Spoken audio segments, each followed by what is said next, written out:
നിന്നും പാകിസ്ഥാന് വേണ്ടി ചാരപ്പണി നടത്തി അറസ്റ്റിലായ വ്യക്തികളെ പാകിസ്ഥാനിലേക്ക് കൊണ്ടുപോയ ചാരസുന്ദരി അറസ്റ്റിൽ.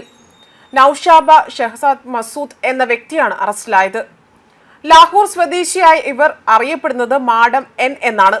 ISAയ്ക്ക് വേണ്ടി ഇവർ നിരന്തരം പ്രവർത്തിച്ചതായിട്ടാണ് വിവരം. ചാരവൃത്തി ആ ഒരു കേസിൽ അറസ്റ്റിലായവരെ ചോദ്യം ചെയ്ത സമയത്താണ് നിരന്തരം പിടിയിലായവരുടെ വായിൽ നിന്നും ഒരു മാഡം എൻ എന്ന പേര് നിരന്തരം കേൾക്കാൻ തുടങ്ങിയത്. പിന്നീടുള്ള അന്വേഷണത്തിൽ നടത്തിയ തിരച്ചിലാണ് ഇവരുമായി ബന്ധപ്പെടുന്ന കൂടുതൽ തെളിവുകൾ പുറത്തുവരുന്നത്. ഓപ്പറേഷൻ സിന്ദൂറിന് ശേഷം നിരവധി പാക് ചാരന്മാരെയാണ് പോലീസ് അറസ്റ്റ് ചെയ്തത്. യൂട്യൂബർ ജ്യോതി മൽഹോത്ര മുതൽ ഇങ്ങോട്ട് IT കമ്പനി ജോലി ചെയ്യുന്നവരും എഞ്ചിനീയറിംഗ് വിദ്യാർത്ഥികൾ ഉൾപ്പെടെ ഇതിൽ ഉൾപ്പെടുന്നുണ്ട്. പാകിസ്ഥാൻ നോട്ടമിട്ടത് സോഷ്യൽ മീഡിയയിൽ സജീവമായി നിൽക്കുന്ന യൂട്യൂബർമാരെയാണ് എന്നതാണ് മറ്റൊരു വസ്തുത. കഴിഞ്ഞ ദിവസമാണ് തെലങ്കാനയിൽ നിന്നും ഒരു യൂട്യൂബർ പിടിയിലായതും.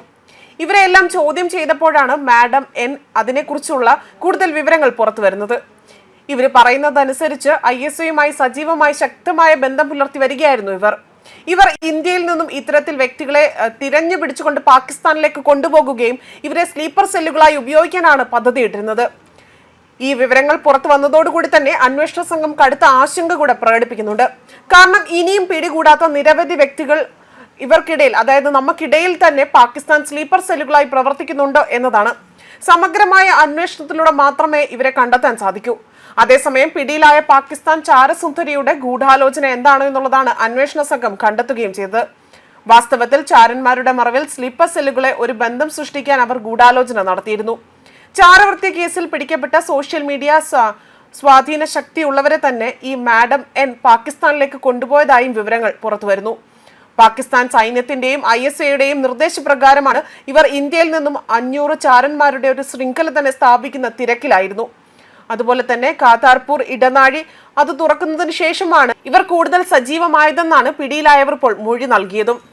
അതേസമയം കഴിഞ്ഞ ദിവസമാണ് NIA വിവിധ സ്ഥലങ്ങളിൽ കേന്ദ്രീകരിച്ചുകൊണ്ട് റെയ്ഡ് നടത്തിയത്. വീണ്ടും പാക് ചാരൻ അറസ്റ്റിലായിരുന്നു. ഇയാൾ നിരന്തരം ISA ചാരസംഘടനയായി ബന്ധം പുലർത്തി വരികയായിരുന്നു എന്നതാണ് പോലീസ് കണ്ടെത്തിയത്. പഞ്ചാബ് സ്വദേശിയായ ഗഗൻദീപ് സിംഗ് എന്ന വ്യക്തിയാണ് പോലീസ് പിടിയിലായത്. അതിർത്തിക്കപ്പുറമുള്ള സൈനിക നീക്കങ്ങളെക്കുറിച്ച് ISAയ്ക്ക് കൈമാറിയതായും പോലീസ് പുറത്തു റിപ്പോർട്ടിൽ വ്യക്തമാക്കുന്നു. ഓപ്പറേഷൻ സിന്ദൂറിന്റെ സമയത്തും ഇയാൾ പ്രവർത്തിച്ചിരുന്നുവെന്നും പോലീസ് പറഞ്ഞു. ദേശീയ സുരക്ഷയ്ക്ക് ഗുരുതരമായ ഭീഷണി ഉയർത്തുന്ന സൈനിക വ്യവസായങ്ങളുടെ തന്ത്രപ്രധാന സ്ഥലങ്ങളുടെയും ഒക്കെ തന്നെ വിശദാംശങ്ങൾ ഉൾപ്പെടുന്ന രഹസ്യ വിവരങ്ങൾ പങ്കിട്ടതായും ഉദ്യോഗസ്ഥർ വ്യക്തമാക്കി. അതുപോലെ പാകിസ്ഥാൻ ആസ്ഥാനമായുള്ള ഖാലിസ്ഥാനി ആരാധകനായ ഗോപാൽ സിംഗ് ചൗളയുമായി കഴിഞ്ഞ 5 വർഷമായി ഇയാൾ ബന്ധപ്പെട്ടിരുന്നുവെന്നും പ്രാഥമിക അന്വേഷണത്തിൽ കണ്ടെത്തിയിരുന്നു. അദ്ദേഹം വഴിയാണ് പാകിസ്ഥാൻ ഇന്റലിജൻസ് ഓപ്പറേറ്ററുകളെ അയാൾക്ക് പരിചയപ്പെടുത്തിയതും ഈ വ്യക്തിയാണ്. ഇയാൾ ചാനലുകൾ വഴി PIOയിൽ നിന്നും അയാൾക്ക് പണം ലഭിച്ചതായും കണ്ടെത്തിയിട്ടുണ്ട്. ഇത്തരത്തിൽ പല വ്യക്തികളെ കേന്ദ്രീകരിച്ചുകൊണ്ട് പാകിസ്ഥാന്റെ ISA പ്രവർത്തിക്കുകയാണ്. ഇവർ ഇന്ത്യൻ അതിർത്തികൾ കൂടി നുഴഞ്ഞു കയറി ഇന്ത്യക്കാരിൽ ഒരാളായി നിന്നുകൊണ്ടാണ് ഈ യുവാക്കളെ എല്ലാം അവരുടെ വശത്തേക്കാക്കുന്നത്. കൂടുതലും ലക്ഷ്യം വയ്ക്കുന്നത് തീവ്ര ഇസ്ലാമിസ്റ്റുകളെ തന്നെയാണ്. മാത്രമല്ല സോഷ്യൽ മീഡിയയിൽ സജീവമായി നിൽക്കുന്ന യൂട്യൂബർ വ്ളോഗർമാരെയാണ് ഇവർ ലക്ഷ്യം വയ്ക്കുന്നത്. അതേസമയം കഴിഞ്ഞ ദിവസങ്ങളിലായി കേരളത്തിൽ നിന്ന് അടക്കം ഏകദേശം 20-ലധികം പാക് ചാരന്മാരെ പിടികൂടിയിരുന്നു. അതിലേറ്റവും വിവാദമായത് യൂട്യൂബർ ജ്യോതി മൽഹോത്രയുടെ ISA ബന്ധവും പാക് സന്ദർശനവുമായിരുന്നു. അവർ താൻ ഇടപെടുന്നത് ISA ചാരന്മാരുമായിട്ടാണ് എന്ന് അറിഞ്ഞുകൊണ്ട് തന്നെയായിരുന്നു ഇന്ത്യയെ ഒറ്റുകൊടുക്കാൻ കൂട്ടുനിന്നതും. അത്തരത്തിൽ നിരവധി സംഭവങ്ങളാണ് ഇക്കാലയളവിൽ നടന്നതും.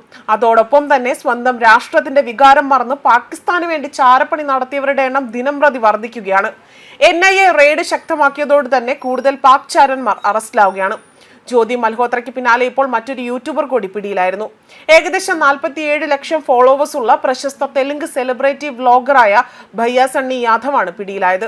ഇതോടുകൂടെ തന്നെ ഇന്ത്യയിലെ ട്രാവൽ വ്ളോഗിംഗ് ചെയ്യുന്ന വ്യക്തികൾ NIA നിരീക്ഷണത്തിലാണ്. പാക് ചാര സംഘടനയായ ISAയ്ക്ക് വേണ്ടി രഹസ്യ നീക്കങ്ങൾ, രഹസ്യ വിവരങ്ങൾ ചോർത്തി കൊടുക്കുന്ന ചാര ശൃംഖലയിൽപ്പെട്ടവരെ ഉത്തരേന്ത്യൻ സംസ്ഥാനങ്ങളിൽ നിന്നടക്കം കൂട്ടത്തോടെ അറസ്റ്റ് ചെയ്ത് വരികയാണ്. അതിനിടയിലാണ് ട്രാവൽ വ്ളോഗിങ്ങിന്റെ മറവിൽ വ്ളോഗർ ഭയ്യ സണ്ണി യാദവ് ചാരവൃത്തി നടത്തിയതായും കണ്ടെത്തുന്നത്. ന്യൂസ് ഡെസ്ക് കർമ്മ ന്യൂസ്.